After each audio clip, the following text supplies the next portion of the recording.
Cette vidéo vous est présentée par la boutique universludo.ca. Rendons les jeux accessibles à tous.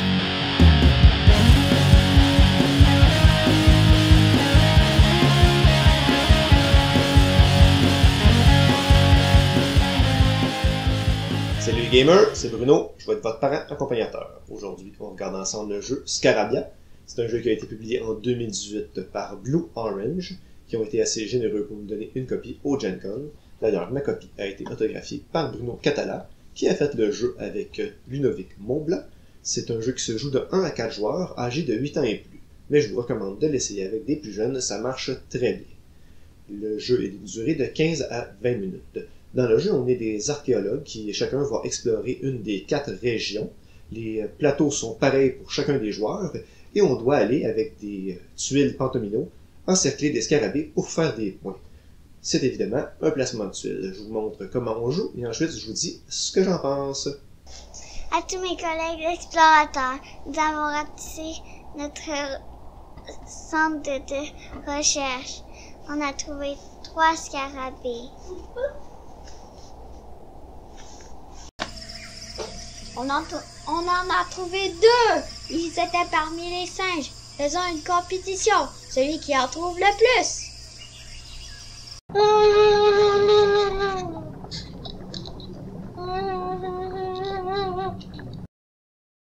En début de partie, chaque joueur va choisir une région et va prendre les composantes de sa région à lui.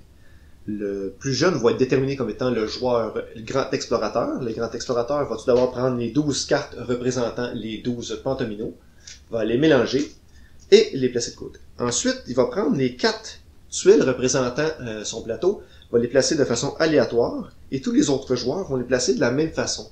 Ainsi, chaque joueur a le plateau pareil avec les scarabées aux mêmes endroits. Chaque joueur, à côté de son plateau, va avoir ses Pentomino. Les scarabées avec des points vont être placés accessibles à tous au centre de la table.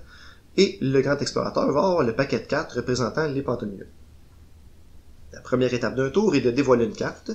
Tous les joueurs vont aller chercher la tuile représentant cette carte-là et vont devoir la placer sur leur plateau. Quand on place la première tuile du jeu, on doit recouvrir obligatoirement une des 4 cases au centre du plateau. Ça pourrait être avec cette tuile-là, ça pourrait être ces 3-là, ça pourrait être comme ça ici, par exemple. On peut recouvrir des scarabées, mais il faut garder en tête que l'objectif du jeu est d'entourer des scarabées avec des tuiles. Quand on place les autres tuiles en jeu, par exemple, si je prends cette tuile-là, je suis obligé, en fait, d'aller la placer adjacente à une autre tuile. Les diagonales ne comptent pas. Je ne peux pas recouvrir des rochers qui sont des obstacles naturels. Je ne peux pas recouvrir des tuiles qui sont déjà en jeu. Et je ne peux pas dépasser du cadre du plateau. Donc cette tuile-là, je pourrais la placer ici. Allons voir la prochaine tuile. Avec cette tuile-là, je peux aller entourer cette zone ici.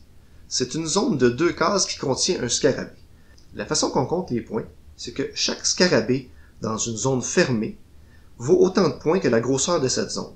Donc si mon scarabée vaut 2 points, alors je vais chercher un scarabée et je mets 2 points. La grosseur maximale d'une zone est de 4 cases. Une zone de 5 cases ou plus ne vaut juste pas de points. Continuons la partie. Il est aussi possible, avec des tuiles, d'aller bloquer des zones avec des montagnes. Comme par exemple, ici, avec cette tuile-là, j'utilise ces 2 montagnes-là pour fermer cette zone, cette zone avec 2 scarabées, chacun valant 2 points, car la zone est de 2 cases.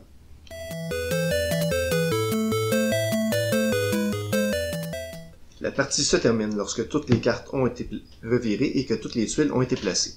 C'est possible qu'une tuile ne puisse pas être placée parce qu'elle ne rentre pas dans le plateau. À ce moment-ci, le joueur a juste perdu l'utilisation de cette tuile-là. Pour le décompte des points, c'est simple. On compte les points sur les scarabées qu'on a placés sur notre plateau. Là, ici, j'aurais 4, 8, 12, 14, 16, 18, 19 et 23 points pour cette partie. C'est comme ça qu'on joue à Scarabia. Je vous reviens avec mon opinion personnelle. Qu'est-ce que je pense de Scarabia? Tout d'abord, le matériel. Le matériel, c'est un bon matériel, comme la plupart des jeux de Blue Orange que j'ai eu. Il y a le petit cadre ici en carton qui m'inquiète un peu avec les enfants qui ne survivront pas, mais jusqu'à date, il survit. Les parties sont aussi rapides qu'on le dit sur la boîte, ce qui est bien parce que, comme point négatif, qu'on peut reprocher à tous les jeux du genre, c'est un jeu qui est quand même solitaire, chacun joue dans son coin cette petite partie, puis à la fin on compare les résultats. Mais le fait que ça soit rapide, on joue pas en solitaire trop longtemps. Justement, il y a d'autres modes comme je l'ai mentionné.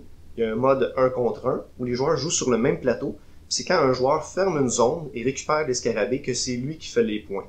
Donc c'est un peu une stratégie de voir qui va fermer une zone en premier, de pas laisser de chance à l'autre de fermer une grosse zone qui fasse le plus de points. Dans la partie solo, encore là, c'est original parce que c'est pas de faire le plus de points d'une partie à l'autre qui est l'objectif, c'est de cacher tous les scarabées. Si on l'a pas, on peut recommencer avec les mêmes cartes qu'on remet en ordre et on recommence. C'est un peu un défi, comme une patience si vous voulez, de réussir à cacher tous les scarabées. Avec les enfants, sachant qu'il y a un nombre limité de pantominos, on peut les pratiquer et anticiper les pièces qui s'en viennent, à savoir où dans ce coin-là, cette pièce-là affiterait bien. Donc les enfants doivent aller voir plus loin dans le jeu ce qui s'en vient, ce qui est une bonne pratique pour d'autres jeux un peu plus gros qui vont venir plus tard dans leur vie de gamer, on l'espère, pour jouer avec nous. D'ailleurs, en parlant des pantominos, ces petits blocs, ces petites tuiles composées de 5 carrés, qui est un peu une fascination de M. Bruno Catala, eh bien, il a fait un article fort intéressant sur le sujet et sur sa fascination en même temps, qu'on va vous mettre le lien dans la description.